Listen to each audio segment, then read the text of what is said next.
I started working on Portraits of Terror in 2005.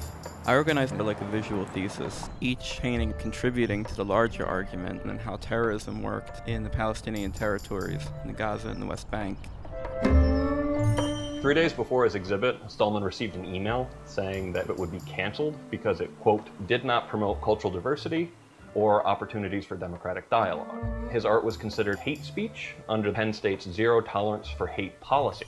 I actually believed that there really wasn't going to be a problem, because I figured it's free speech, and these people that are teaching the classes are incredibly far to the left. They usually like support Nazis marching in like Skokie, Illinois, and like, you know, really extreme stuff, and they figure, well, it's free speech, so that's okay. And I figured, well, I'm not worse than Nazis. Now, according to the complaint that was filed against PSU by Stallman's lawyers, in a meeting in April, a professor at Penn State said that the plaintiff was a racist, that the plaintiff's work was racist regardless of the plaintiff's intentions, that Arab students on Penn State's campus were the victims of Portraits of Terror. The plaintiff was calling all Arabs murderers and deliberately misleading uninformed university students to promote the idea that all Arabs are terrorists. Now, I've seen this argument made several times before, both at Tufts University and at San Francisco State University, where someone is being critical of Islamic terrorism, and it gets turned around as if that should be insulting to all Muslims. Now, if you think about that argument itself, it's a pretty offensive argument to make. I didn't go to graduate school intending to do this series.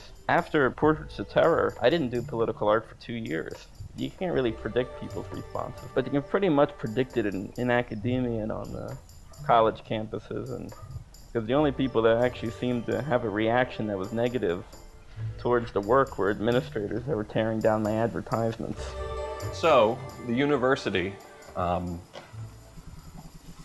they receive a lot of public flack for canceling the exhibit, and Graham Spaniel, the president, comes out with a statement that they are actually going to show the art eventually. But here's the thing, here's the great bamboozling of this whole case. They never actually let Josh go ahead with his exhibit. Now, one thing that gets lost in this case is the idea that art is supposed to provoke. Arguably, art that doesn't provoke at all is not art. What it comes down to is the fact that the administrators involved in this case simply didn't like what Stallman was trying to say. This is How to Draw Muhammad. The character is based off of an actual person. His name was Amin al-Husseini. He's more commonly known as the Nazi Mufti. Der Führer empfing den. Der Großmufti ist das religiöse Oberhaupt der Araber in Palästina und gleichzeitig deren oberster Richter und Finanzverwalter. He did a lot to squelch a lot of the cooperative efforts of the Jewish settlers and the Arabs that were already living in the land. And he was one of the main features of Portraits of Terror because his influence was incredible. Rockets from the Axis. 1930s and 40s. Warner Brothers is making cartoons talking about the war, characterizing Hitler and Mussolini and Hirohito.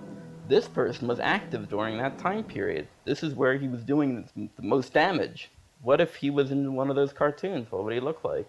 This is the first time I'm going to use him in a couple of different areas of the painting, kind of like he's kind of managing all the different stuff going on. So he's the ship captain, he's the press guy, he's, you know, all the different aspects of managing your media coverage, creating your act. I basically spend my entire fall traveling. You actually have to go talk to students directly. You have to get their stories. You have to explain to people that for some reason, these kind of acts of censorship seem to happen all the time now. And people, it's almost like the public has just sort of gotten used to it, as if somehow censorship in the university is acceptable, but it's least acceptable. When you call something Muhammad, and it's deliberately butchering the name Muhammad, it's almost like creating an alternate character. He's an allegory to terrorism, he's an allegory to how it works. Maybe this is the stereotype.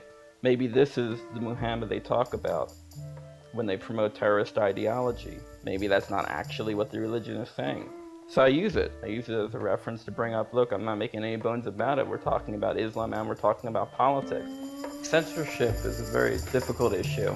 I see it as just an extension of a general bias There are certain points of views that are sanctioned and certain points of views that aren't. Even in an art school, you can't get away from it. It's political. We're not even going to talk about it.